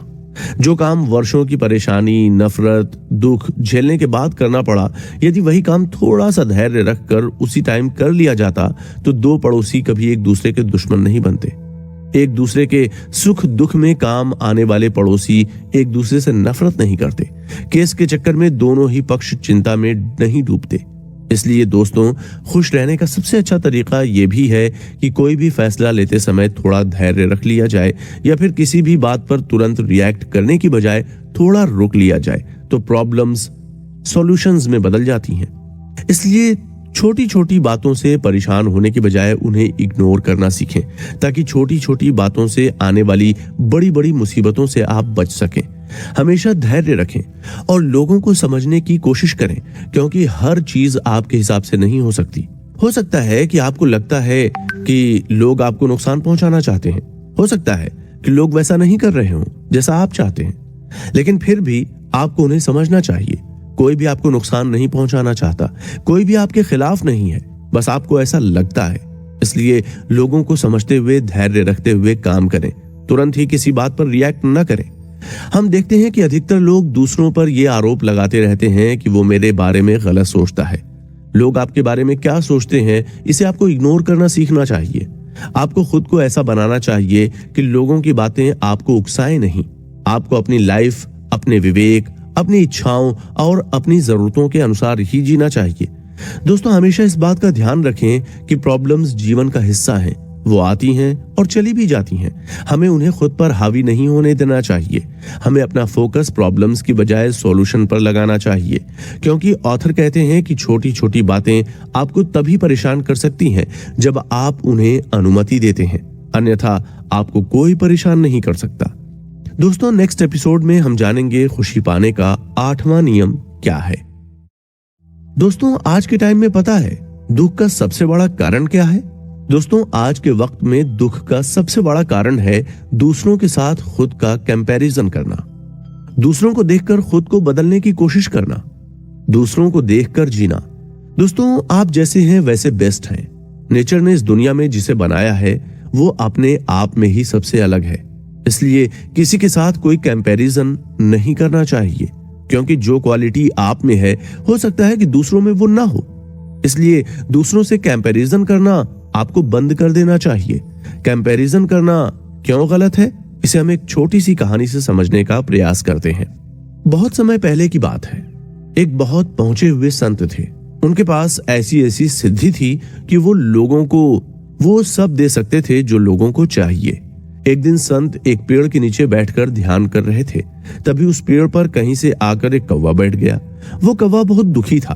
पेड़ की डाल पर बैठकर वो जोर जोर से रोने लगा। वो इतना दुखी था कि उसकी आंखों से आंसू बह रहे थे। तभी आंसू की एक बूंद उस संत के गालों पर आकर गिरी।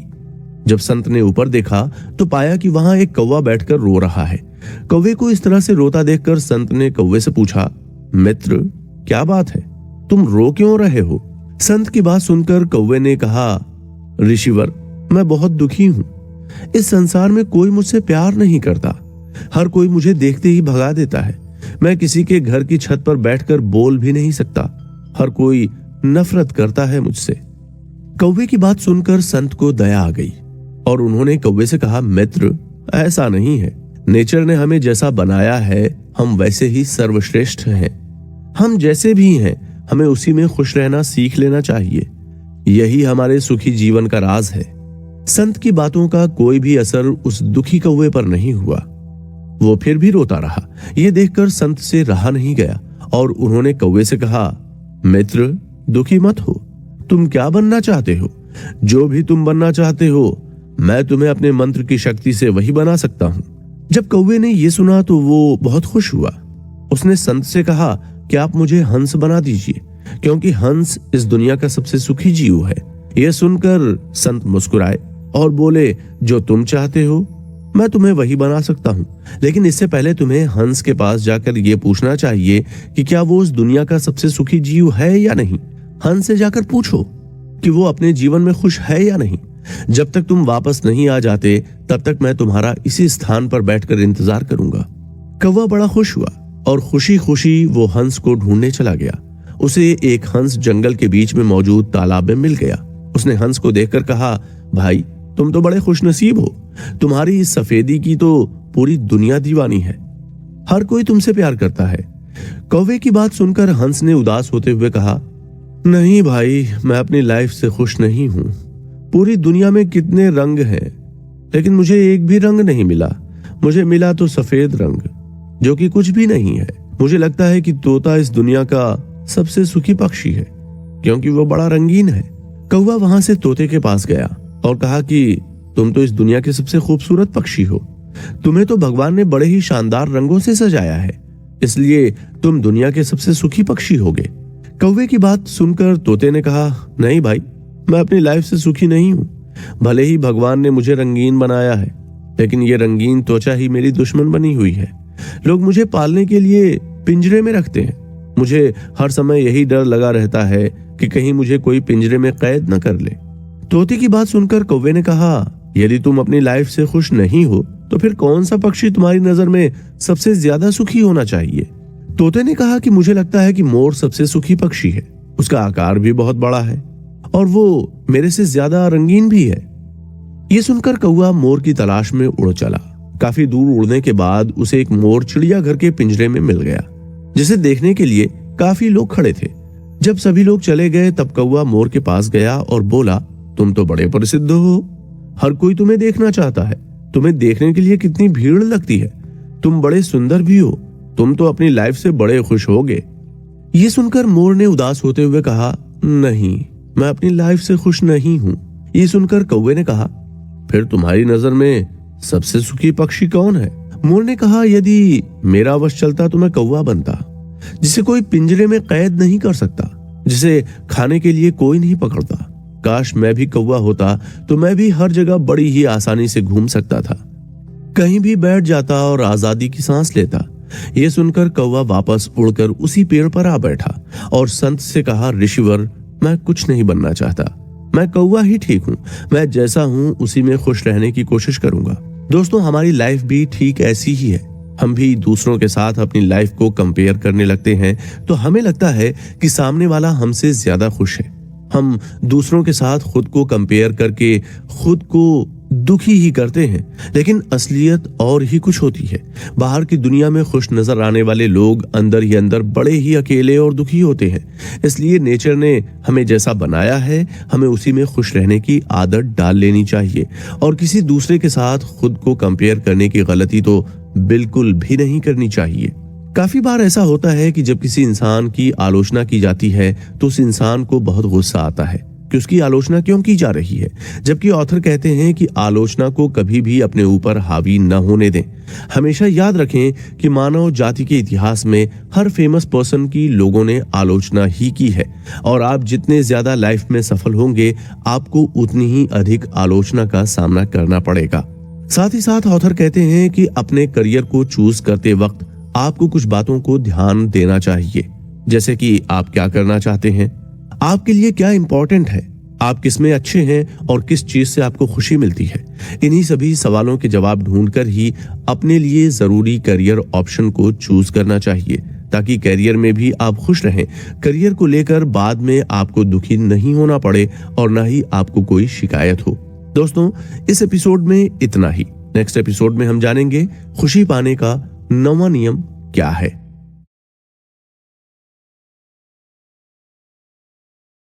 दोस्तों, जिंदगी में हर कोई शॉर्टकट चाहता है, लेकिन इस एपिसोड में चिंता और टेंशन से बचने का सबसे शॉर्टकट तरीका आपको बताने वाला हूं मैं। ये एक ऐसा तरीका है जो आपको बिना बात की टेंशन और चिंता से आसानी से बचा सकता है, और वो शॉर्टकट है खुद को बिजी रखना। जब आप खुद को बिजी रखते हैं तो आप छोटी छोटी बातों पर ध्यान नहीं देते, आप लोगों के ओपिनियन पर भी ध्यान नहीं देते, आप बेवजह लोगों के कांटेक्ट में नहीं आते, और इसी कारण से आपको लोगों की बातें परेशान नहीं कर सकती। जब आप खुद को किसी काम में बिजी रखते हैं तो इससे आपको काफी फायदा होता है। काम आपको मेंटल एंड फिजिकल दोनों तरह से फिट रहने में मदद करता है। यह आपको खुद में इंप्रूवमेंट लाने के लिए मोटिवेट करता है। इसलिए काम कैसा भी खुद को हमेशा काम में बिजी रखना चाहिए। काम करना हर किसी के वश की बात नहीं है, क्योंकि काम करने के लिए काम में मन लगना जरूरी है। लेकिन जब काम में मन नहीं लगता तो बेवजह की बातें दिमाग में घूमने लगती हैं। हमारे यहाँ तो एक कहावत भी है कि खाली दिमाग शैतान का घर। इसलिए ऑथर कहते हैं कि काम में चाहे मन लगे या न लगे, लेकिन काम करते रहना चाहिए, क्योंकि कुछ नहीं करने से बेटर है कुछ करना। कुछ ना कुछ काम करते रहने से आपकी प्रोडक्टिविटी बढ़ती है। पैसा कमाने के लिए भी काम करना बहुत जरूरी है, और जितना ज्यादा आप काम करते हैं आप उतना ही ज्यादा पैसा कमाते हैं। दोस्तों, एक मिडिल क्लास इंसान हर सप्ताह कम से कम 40 घंटे काम करता है, यानी हर दिन करीब 6 से 7 घंटे काम करता है, और हर दिन करीब 6 से 7 घंटे काम करना एक मिडिल क्लास लाइफ के लिए ठीक है। लेकिन यदि आपको मिलेनियर या बिलेनियर बनना है तो आपको काम करने की अपनी पुरानी आदत को बदलना होगा। एक मिलेनियर माइंडसेट का इंसान एक वीक में करीब 60 घंटे काम करता है, और वहीं एक बिलेनियर माइंडसेट का इंसान हर वीक करीब 80 घंटे काम करता है। तो वही यदि आपको इससे भी आगे बढ़ना है तो आपको अपने काम के घंटे बढ़ाने होंगे, क्योंकि इस दुनिया का सबसे अमीर इंसान एलन मस्क एक वीक में करीब 120 घंटे काम करता है, यानी हर दिन करीब 17 घंटे काम करता है। एलन मस्क आज दुनिया के सबसे अमीर इंसान इसलिए हैं क्योंकि वो दुनिया में सबसे ज्यादा काम करते हैं। दोस्तों, आप अपना बर्थडे कैसे मनाते हैं? खुद के बर्थडे पर आप ऑफिस से छुट्टी लेते हैं और अपना पूरा दिन एंजॉय करने में बिताते हैं। ठीक यही करते हैं ना आप? लेकिन दोस्तों, एलन मस्क ऐसा बिल्कुल भी नहीं करते। मस्क ने अपना बर्थडे लगातार 24 घंटे काम करके मनाया था। जी हाँ, लगातार 24 घंटे काम, बिना नींद की एक झपकी लिए। एलन मस्क के इसी पैशन के कारण आज मस्क दुनिया के सबसे अमीर आदमी हैं और इस सदी के सबसे इनोवेटिव पार्ट भी हैं। इसलिए जितना हो सके खुद को काम में बिजी रखें, ताकि आपकी इनकम भी बढ़े, आपकी प्रोडक्टिविटी बढ़े और आप टेंशन फ्री रहते हुए हमेशा खुश रहें। ऐसा नहीं है कि एलन मस्क ही ज्यादा काम करते हैं। दुनिया में बहुत से ऐसे अमीर और फेमस लोग हैं जो दिन भर खुद को किसी न किसी काम में बिजी रखते हैं। विंस्टन चर्चिल खुद को दिन में 18 घंटे बिजी रखते थे। एक बार जब उनसे पूछा गया कि क्या आपको कभी किसी बात ने चिंता में डाला है या फिर किसी बात के कारण आप परेशान रहे हैं, इस सवाल का जवाब देते हुए विंस्टन चर्चिल ने कहा कि मुझे इतना काम करना है और मैं इतना ज्यादा बिजी रहता हूं कि मेरा ध्यान काम के अलावा किसी दूसरी तरफ जाता ही नहीं है। विंस्टन चर्चिल का मानना था कि जिनकी इच्छा शक्ति कमजोर होती है, ऐसे लोग जब खाली होते हैं तो उनके दिमाग में हर टाइम दुख, विरोध और ना जाने कौन कौन सी बातें लगातार चलती रहती हैं, जबकि वे सिर्फ इन विषयों पर सोचते ही हैं करते कुछ भी नहीं है। जबकि दूसरी तरफ जो लोग अपने काम में बिजी रहते हैं, उनके पास बेकार की बातों के बारे में सोचने के लिए वक्त ही नहीं होता है। ऐसे ही फेमस साइंटिस्ट लुई पॉस्चर ने कहा था कि लाइब्रेरी में पढ़ने वाले लोगों और लेबोरेटरी में काम करने वाले साइंटिस्ट्स को ना तो हार्ट अटैक आते हैं और ना ही बेकार की बातों में खुद को बिजी रखने के लिए ही उनके पास वक्त होता है, क्योंकि वे अपने काम में इतना ज्यादा बिजी रहते हैं कि उनके पास ऐसी बेकार की बातों के लिए वक्त ही नहीं बचता। बिजी रहना इतना ज्यादा फायदेमंद है। इसीलिए जॉर्ज बर्नार्ड शॉ ने कहा था कि सुखी रहने का सीधा सा रास्ता है कि आप खुद को बिजी रखें। इसलिए सुखी रहने की इच्छा रखने वाले हर एक इंसान को खुद को बिजी रखना जरूरी है। लेकिन ऑथर कहते हैं कि इंसान को हमेशा ऐसा काम करना चाहिए जिससे उसके खुद की भलाई के साथ साथ समाज की भी भलाई हो। ऐसा नहीं हो कि खुद को बिजी रखने के चक्कर में इंसान ऐसे काम करने लगे जो खुद का सुख चैन छीनने के साथ साथ समाज का भी सुख चैन छीन ले। खुशी तभी मिलती है जब आपके द्वारा किए गए काम से दूसरों को भी फायदा हो, क्योंकि किसी भी अच्छे काम का सबसे अच्छा इनाम है काम के बाद मिलने वाला सेटिस्फैक्शन। इसलिए काम करें, लेकिन अच्छा काम करें। जब एक स्टूडेंट खुद को अपनी पढ़ाई में बिजी रखता है तो उसे रिजल्ट भी अच्छा मिलता है, जिसके बाद जब समाज में उसकी प्रशंसा होती है और माता पिता के चेहरे पर खुशी दिखाई देती है तो उसे अपनी मेहनत पर आनंद आता है और तब वो सोचता है कि मैं खुद को पढ़ाई में इसी तरह से बिजी रखूंगा तो मेरे माता पिता के चेहरे पर इसी तरह से खुशी बनी रहेगी।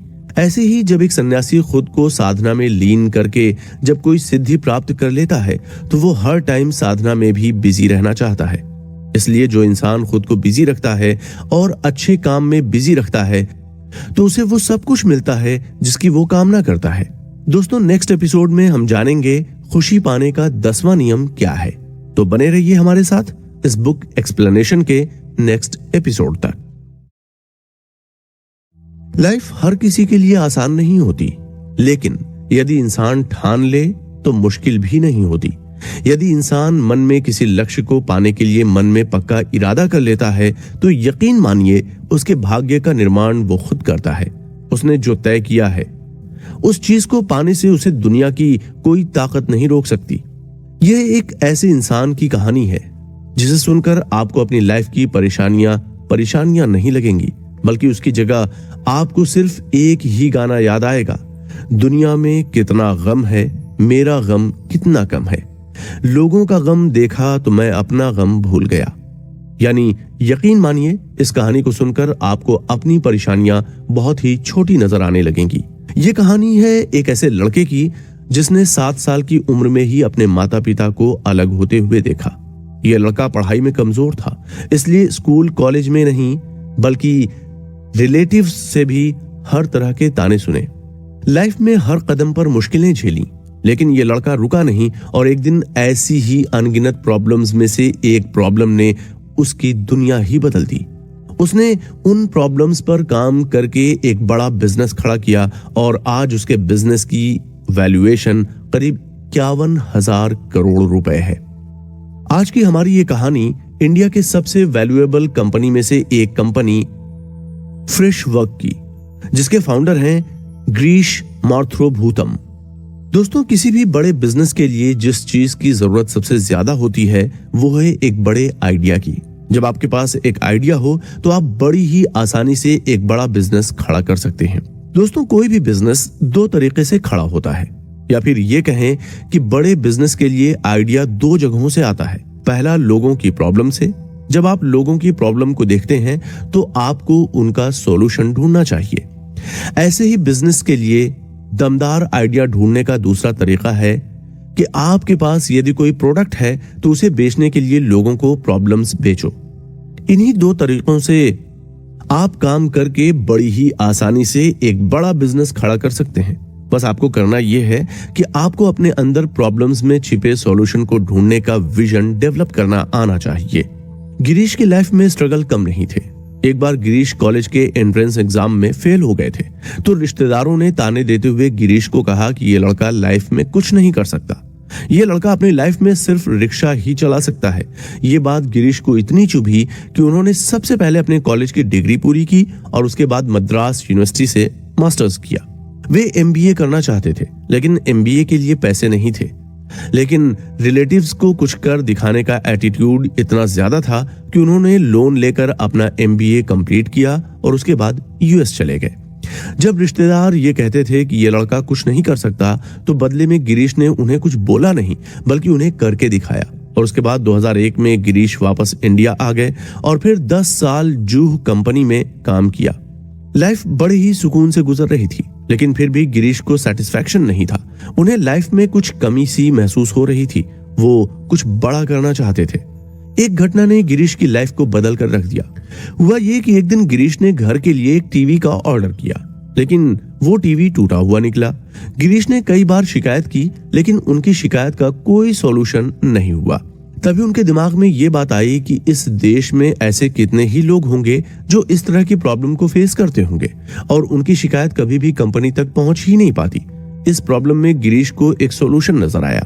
उन्होंने सोचा कि कुछ ऐसा बनाना चाहिए जिससे बिजनेस करना आसान हो, साथ ही साथ कस्टमर को रियल टाइम सपोर्ट भी मिल जाए। इस आइडिया पर काम करते हुए गिरीश ने साल 2010 में फ्रेश वर्क की शुरुआत की और अपने दमदार विजन और दमदार मैनेजिंग पावर के दम पर गिरीश ने फ्रेश वर्क को मात्र 7 महीनों में ही एक मल्टीनेशनल कंपनी में बदल दिया। हो सकता है कि ये स्टेप्स आपको इजी लगे, लेकिन आपको जानकर हैरानी होगी कि गिरीश ने ये मुकाम बिना किसी फंडिंग के प्राप्त किया था। बिना एक्सटर्नल फंडिंग के किसी भी स्टार्टअप के एक मल्टीनेशनल कंपनी में बदलने को पूरी तरह से एक चमत्कार ही माना जा सकता है। आज ये कंपनी काफी बड़ी हो चुकी है, जिसमें करीब 2500 करोड़ का इन्वेस्टमेंट किया हुआ है और जिस कंपनी की शुरुआत 6 कर्मचारियों से हुई थी, आज उस कंपनी में करीब 4000 कर्मचारी काम करते हैं। किसी जमाने में गिरीश को रिलेटिव के ताने सुनने पड़ते थे। कभी सुनना पड़ता था कि ये लड़का रिक्शा ही चला सकता है और कुछ नहीं कर सकता।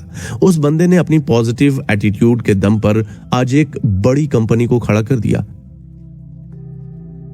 आज फ्रेशवर्क इतनी बड़ी कंपनी बन गई है कि इसकी सर्विस का उपयोग कई फॉरेन ब्रांड्स के साथ साथ इंडियन ब्रांड्स लाइक जोमैटो, फार्माजी, बिगस्टन जैसी कंपनियां इनकी सर्विस को यूज करती हैं। आज फ्रेशवर्क की सर्विस का यूज करीब 40,000 से भी ज्यादा ब्रांड्स करते हैं। इस कहानी से हमें यही सीख मिलती है कि लाइफ में देखा जाए तो प्रॉब्लम्स होती ही नहीं है, बल्कि जिन्हें हम प्रॉब्लम्स समझते हैं वो दरअसल ग्रेट अपॉर्चुनिटी होती हैं जो आपकी लाइफ को पूरी तरह से बदल कर रख देती हैं। लेकिन प्रॉब्लम्स को एक ग्रेट अपॉर्चुनिटी की तरह देखने का विजन हर किसी में नहीं होता। यही कारण है कि अधिकतर लोग प्रॉब्लम्स को फेस करते हैं और उनके साथ ही जीते रहते हैं। इसलिए दोस्त, यदि आप अपनी लाइफ को बदलना चाहते हैं तो आपको अपने पॉइंट ऑफ व्यू को बदलने की जरूरत है और प्रॉब्लम्स में सॉल्यूशन और उसमें छिपी अपॉर्चुनिटी को ढूंढने की जरूरत है। जिस दिन आप ऐसा करना शुरू कर देंगे, फिर देखें कि आपकी लाइफ कैसे बदलती है। शुभम ने नमित से कहा, अब तो तुम्हें पता चल ही गया होगा कि तुम्हें लाइफ में खुशी क्यों नहीं मिल पा रही है। साथ ही साथ तुम्हें यह भी पता चल गया होगा कि तुम कहां गलती कर रहे हो। शुभम की बात सुनकर नमित ने कहा, थैंक यू यार, आज तूने मुझे खुशियां पाने और खुशियां बांटने का शानदार लेसन सिखाया। आज से मेरी लाइफ पूरी तरह से बदल जाएगी।